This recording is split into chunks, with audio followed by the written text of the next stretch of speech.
Hi friends! Welcome back to our channel if you've seen our videos before, and if you are new, my name is Abby, and today I am bringing you a very exciting bookish collab.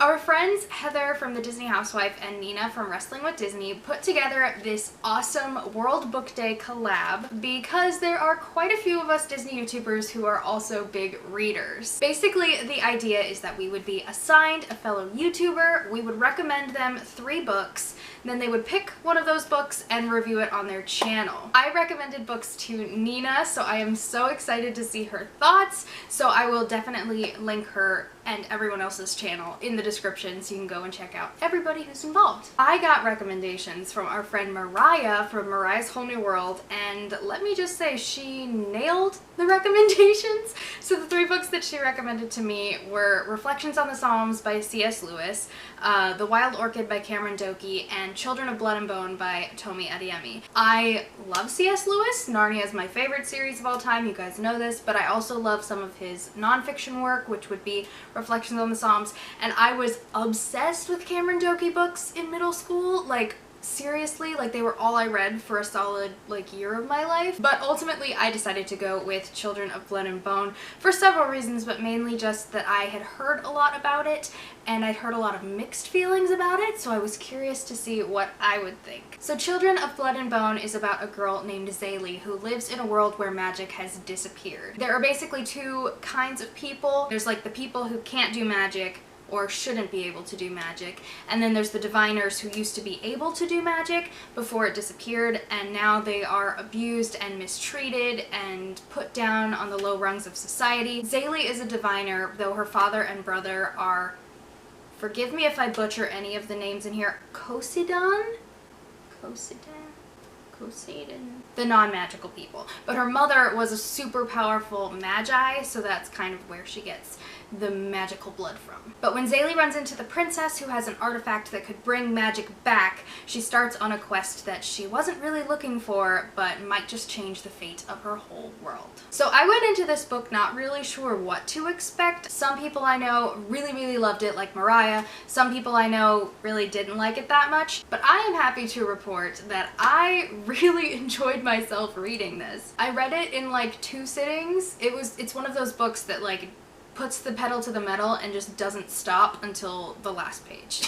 One thing I will say, there is a pantheon of gods in this book. I don't usually have a problem separating fiction from my life. Like, I believe in one almighty god, but this is a fictional fantasy story, so I can kind of overlook that, but I know some people can't, so I just thought I'd let you know. There's also quite a bit of profanity and some suggestive stuff, plus a good bit of violence. There's a lot of violence, including one scene that I just kind of had to skim because I was like, no thank you, I'm good. But with all of that said, let's get into the review. My favorite thing in this book by far was the magic system. I'm a sucker for a good magic system, and whoo boy, this one's good. The different classes of magi just made me really happy, and the way that their different powers work and the different abilities that they have. Also, Zaylee's powers are so cool. Like, they're terrifying, but they're so cool. The characters just in general are excellent. There are 3 points of view that we follow throughout the book, so like each chapter is a different point of view, or every other chapter about. So we've got Zaylee, we've got Inan, the crown prince with a secret, and we've got Amari, who is the princess who wants revenge. One thing I really love is how different Zaylee and Amari are from each other. There's this tendency, particularly in YA fantasy, though I do see this improving, to make one kind of only ridiculously strong female character, and every female character is that way. But even though these 2 girls have a lot in common at their core, they think differently, they act differently, their instincts are different, and I think that is so cool and so important. Also, we need all of the healthy female friendship in fiction. We don't get nearly enough of it, and there was never any of the stupid, like, petty things between these 2, which I really appreciated. Amari is my fave, by a lot. Also Zane, Zaylee's older brother, he's my other fave. And the 2 of them together is yes.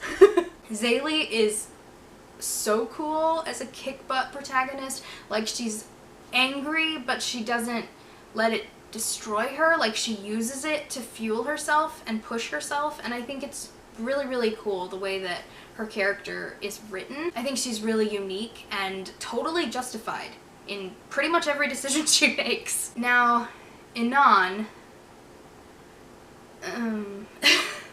was not my favorite. Like, he has a good arc, and he does move the plot along. Like, he's fine.